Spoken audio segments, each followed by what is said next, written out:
Je m'appelle Jean-François Laguioni, je suis auteur-réalisateur de films d'animation. J'avais fait des études de dessin classiques, aux arts appliqués à Paris. Et puis, j'ai rencontré Grimaud, il m'a proposé de faire un film. J'ai eu la chance qu'il me mette vraiment son studio à ma disposition. Alors j'avais une vieille caméra 35 dans un coin, un bon titre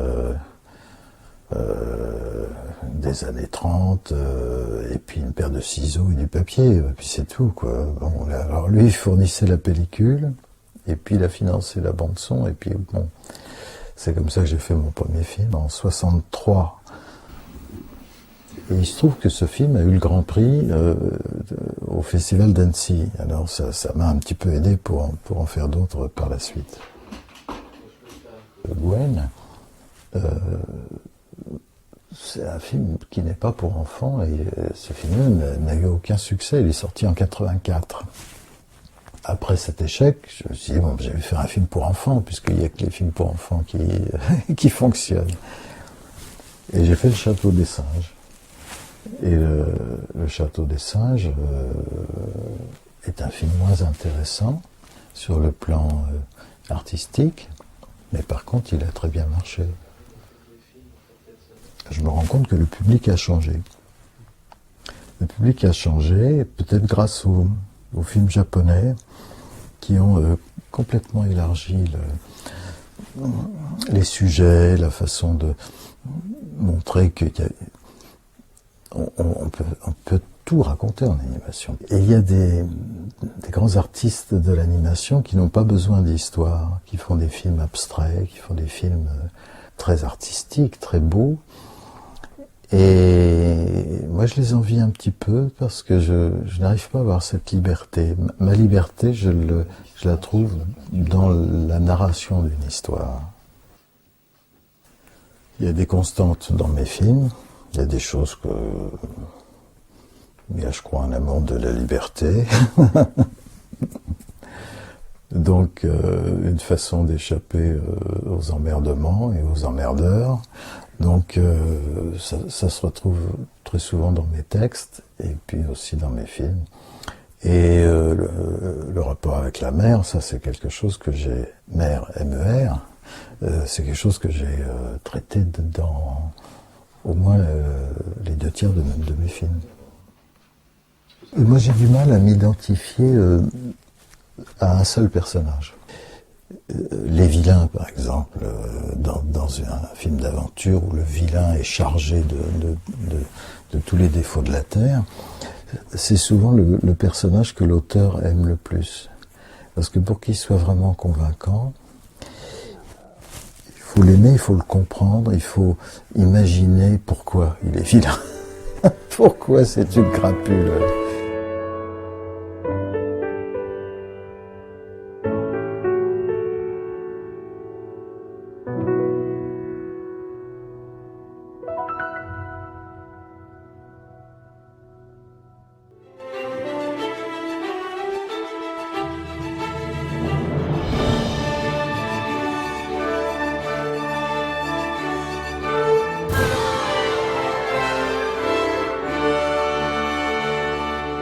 Jean-François Laguioni, je suis auteur-réalisateur de films d'animation. Ça fait presque 50 ans que je suis venu ici la première fois, je crois que c'était en 62 ou 63. J'ai rencontré Paul Grimaud, qui m'a donné la possibilité immédiatement, avec un grand sourire, de réaliser une petite histoire que j'avais écrite. Bon. Il s'agissait de la demoiselle et le violoncelliste qui a eu aussitôt le Grand Prix à Annecy. C'est pour ça que je vous disais, bon ben d'un seul coup j'ai été confronté, j'ai vu plein de choses que je ne connaissais absolument pas parce que je ne connaissais pas du tout l'animation. J'avais une formation de dessinateur, mais j'avais un tel envie de raconter mes propres histoires en images que j'ai essayé de trouver le biais comme ça. Donc des spectacles pour les enfants, marionnettes, ombres chinoises, etc. Et j'ai fait la demoiselle en papier découpé. comme je le sentais, voilà, sans aucune formation. Trinka, je connaissais les longs métrages de Trinka qui sont mystérieusement peu visibles aujourd'hui, je ne sais pas pourquoi. Et puis c'est tout. C'est tout. Pour moi, c'était proche de ce que j'avais envie de faire, les films de marionnettes. Vous savez, je suis assez paresseux. Et comme je n'avais pas appris l'animation, que la demoiselle, ça avait bien marché, j'ai continué avec la même technique que j'ai essayé d'améliorer peu à peu, voilà. Je n'avais pas, et je n'ai pas encore, une grande curiosité technique pour des moyens d'expression graphique différents. Ce qui me plaisait beaucoup, c'était le côté incertain, c'était le côté feeling. Il faut sentir l'animation. Vous travaillez directement, sans filet, sous une caméra, comme toutes les techniques d'animation directe. Hein. Ça peut être la pâte à modeler, ça peut être de la poudre, ou du sable, ou des bouts d'allumettes, ce que vous voulez. Mais vous ne pouvez pas vous reprendre. Et là aussi, c'était peut-être mon goût pour le spectacle, parce qu'on se met en danger. C'est vraiment une aventure. Pour moi, l'un des plus beaux films du monde, ça continue à être Le Roi et l'Oiseau de Paul Grimaud. C'est très loin du papier découpé, naturellement, c'est du dessin animé très savant, mais merveilleux de poésie. Justement, c'est qu'on ne sent absolument pas la technique. Ce que j'aime dans un film, c'est qu'on ne se pose pas du tout la question de savoir comment ça a été fait. Ça vous donne confiance parce que j'étais un jeune homme tout à fait timide et pas du tout sûr de mon coup. Donc par rapport à Paul Grimaud, c'était l'idée de continuer avec lui. Donc je suis resté 10 ans avec Paul Grimaud et j'ai continué à faire d'autres films avec un petit peu dans le même état d'esprit. Moi, ça ne m'intéresse pas beaucoup de pouvoir tout faire. Ce qui m'intéresse, c'est même de me tracer des contraintes librement choisies qui me permettent d'aboutir facilement à la finition d'un film. Parce que c'est ça qui importe, c'est de faire un film.